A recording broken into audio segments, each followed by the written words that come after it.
39 out of 39. And we welcome his experience back into cabinet.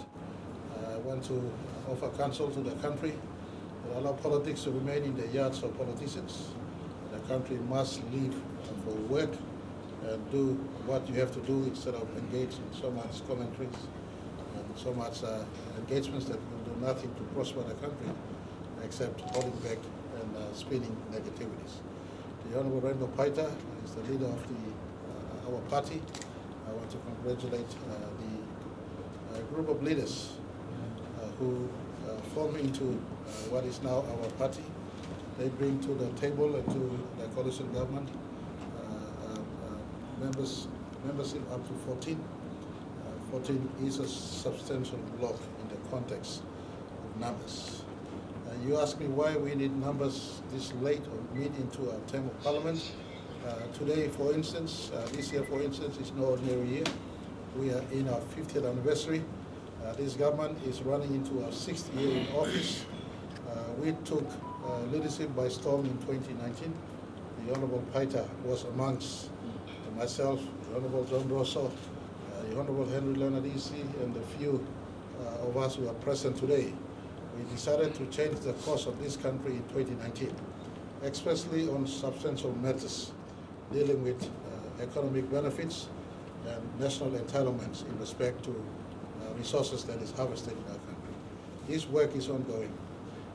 Major reforms that is taking place through policy must find place in legislative promulgation. And legislative promulgation will require numbers to be passed on the floor of Parliament. There are few numbers that is required. An ordinary act of Parliament by a Parliament of 118, we need only 59. But constitutional laws requires above 79 members of Parliament. And in the context of 2025 as our 50th anniversary, and some of the substantial reforms we want to do, resource law promulgation and passage on the floor of Parliament, the decentralization laws that needs to be tidied to bring to Parliament, and some of the substantial reforms, whether it's in public service, Bougainville issue, as I mentioned earlier, decentralization and other laws, or the court restructure, for instance, that is currently taking place. Monumental change that this government has initiated, where we will entrench three higher courts in our country. This will require again constitutional law numbers to be maintained on the floor of Parliament. In the context, our party showed a commitment to work with us again.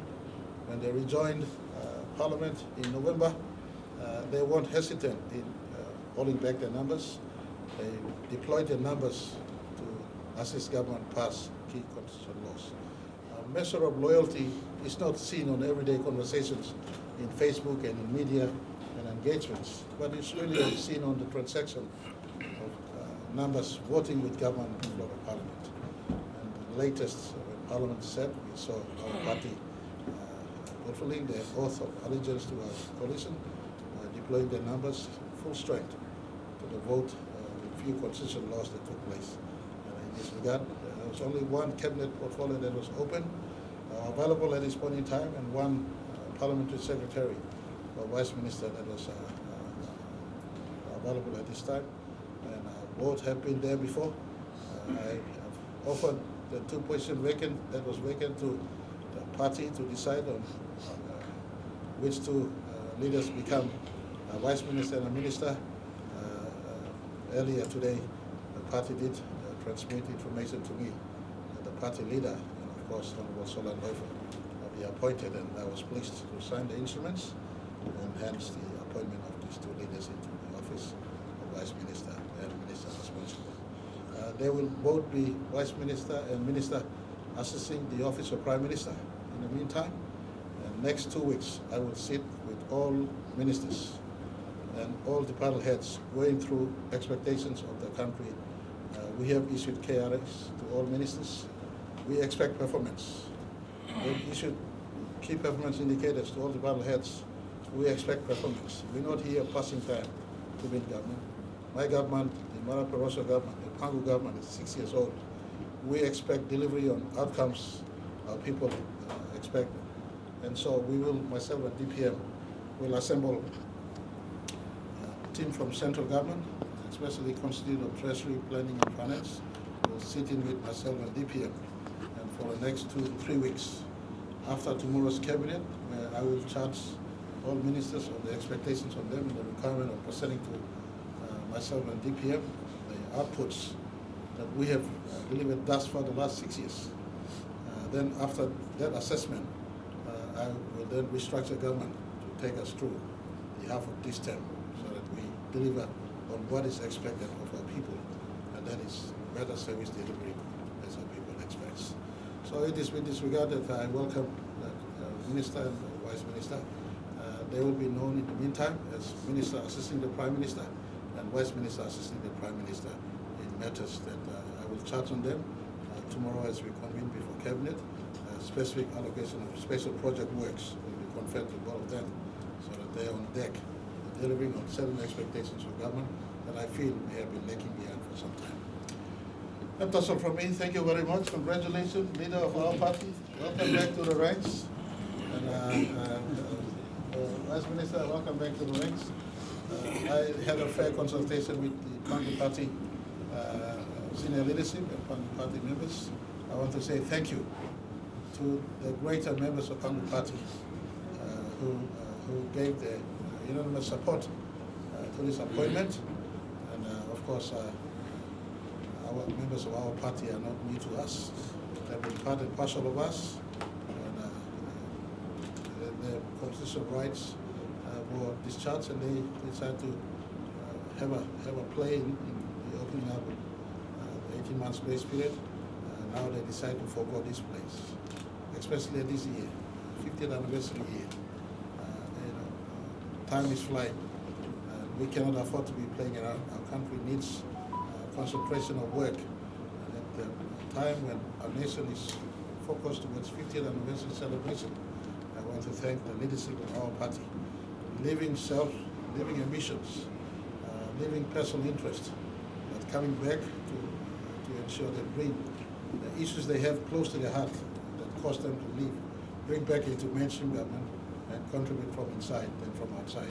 And I just want to commend the maturity that is shown by a total 14 members of our party, as well as the party leader in that consideration. For us in Pangu Party, we know all of you, and after having known all of you, we don't take your presence back in government for granted. We're looking forward to your contribution in matters you feel are important and that needs to be had. So we want to welcome you back. I guess I speak for our ruling party leader and Prime Minister. I will ask the leader of our party to make a statement. Thank you, Prime Minister. Firstly, I think on behalf of myself and our party, 13 of us, including the recently appointed Vice Minister, I thank the Prime Minister and the Deputy Prime Minister, including the senior regional members who are present here as well. Honorable Joe Sungi and some of the very senior members in Pangu Party to be able to allow this process to conclude and inclusion of our party into cabinet and for us to contribute where we can. I just take this time to thank on behalf of the party and the party members, including our executives as well. I think Prime Minister has covered everything that needs to be said. We're here to contribute and bring stability, and we don't take this occasion for granted. We will try our best to contribute where we can, and where we are placed, we feel that we can contribute as a team, not just as an individual, as me as Minister or the Vice Minister, but Prime Minister behind you. I think we have 14 members who can contribute wherever you decide to place them. And I thank all the ministers also who joined this occasion with you, Prime Minister, DPM, on this occasion. Thank you for welcoming us back, and your presence here also means a lot to us as well. So Prime Minister, we are here to support you. Thank you very much.